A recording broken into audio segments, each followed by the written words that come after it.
Let's get into how did you went so where you at this point in time in your business? Are you still doing making these runs yourself? Are you outsourcing? Are you hiring? How is the business? How is the business these days?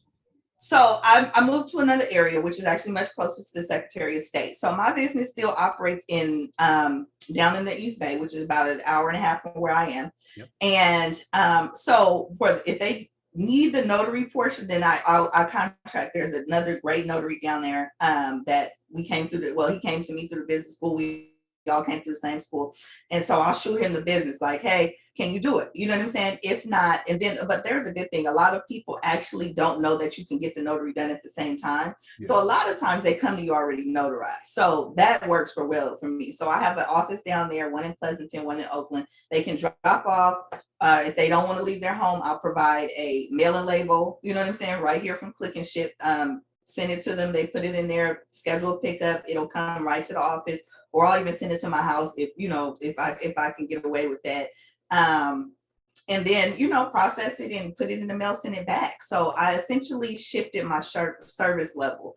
The door-to-door is a lot more at this point because, like you say, I'm having to break the assignments up because I'm not doing all that ripping and running anymore. I'm just not. You know what I'm saying? Like if there's no other choice, then absolutely I'm gonna go and get it, especially if it's a repeat client. But that's why I had to raise my prices so that I could afford to, pay each person. So I will outsource the notary. The apostille can be done because that's like 15 minutes from my house. So, I'll even do that. And I even let him know hey, you have stuff you need processed, send it up to me. I'll take it up there for you. So that's kind of my shift, but I still, answer my phone because I know my product best. I have the hardest time letting go of the phone portion. Yeah. So that's my main role right now is the phone and kind of just organizing. Everything else is done by someone else.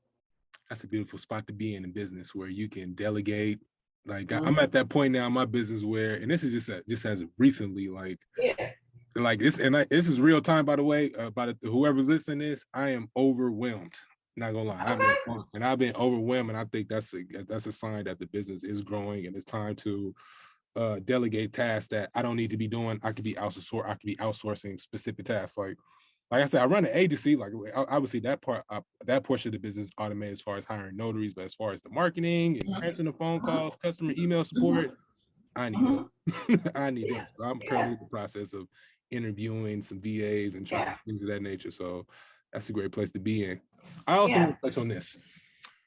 Can we talk about the importance of building your notary network?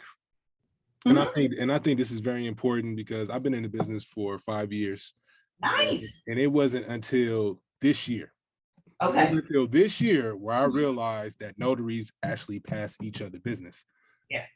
And that's crazy. And when I first came across that concept, I was like, I didn't understand it initially because I'm thinking, why would a notary send another notary business? I'm in this. I'm not in the mindset of abundance, right? I'm thinking I got to compete. I'm competitive by nature, so I'm thinking like, all right, somebody else trying to take my business, right? But I had a situation where I needed a signing that needed to be completed, and I reached out to this notary, asked her if she was able to do it. She said she wasn't able to do it.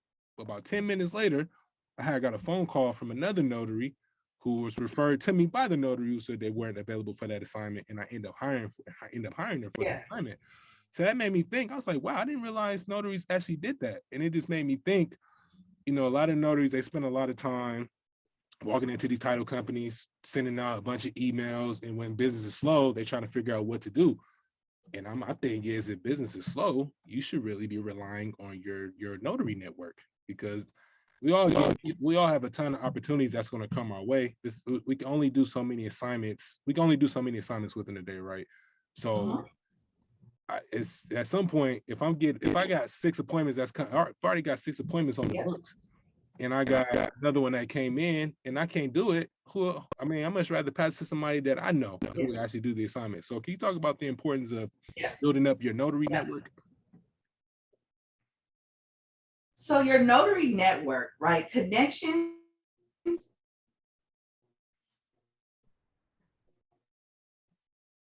That's key because when I first came to business, and I think this is a downfall, I want to say school system, whatever, right? Because they don't teach connections, or at least in our culture, right? We're not taught to work with each other. So that's taken from my mouth.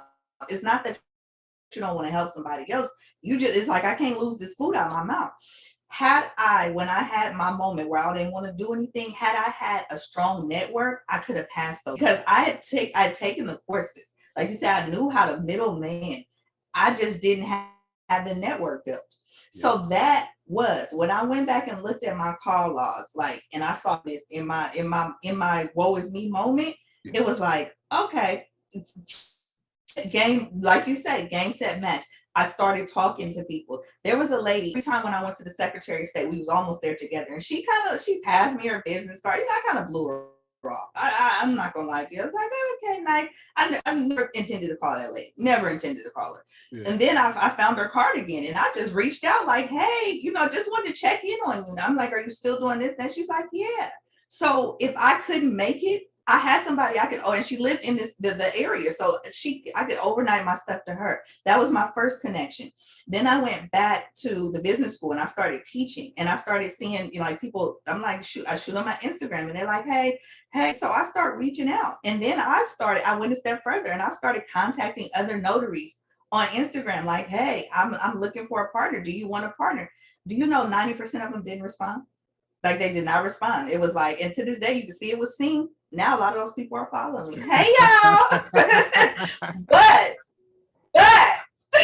no, real talk though. But there were, I want to say, 4 consistent ones. And from that, we were able to, like, I was able to do stuff in New York, and I didn't have to figure out, because New York is a whole new ballgame. I have one dedicated gentleman, Alan. I think he's New York, mobile notary and apostle, something like that. Cool dude.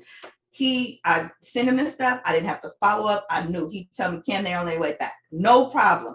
Understanding relationships is not just for the customer, it's also for the business to survive. So building your notary network, the more people you can call on means there's never a day you're out of business. There will be a day you have a child. There'll be a day you go on a vacation. There'll be a day that you're just not available. If you have a network and you already know how they move, like, that's how I operate. Like, if somebody contacts me new, I'm not familiar with it, I'm gonna hit them up like, okay, you got my number from where? Okay, hey, is this person cool? They legit? Yep. Okay, cool. We can do business. Like, I lean on my other people to validate, because like you say, this is a business. It's my name out there. You know what I'm saying? If I don't fulfill your assignment, that's your name, not mine. Right. And so I need good relationships, but I still need relationships. So like you say, when you grow to that point, and I think it's just a maturity thing, once you realize that there is enough to eat everywhere, you can easily start saying, hey, I have this, I have that. Like, I hit up a couple of my people, like, you know, hey guys, my business is slowing down. If you got some extra assignments, I'm willing to help you out.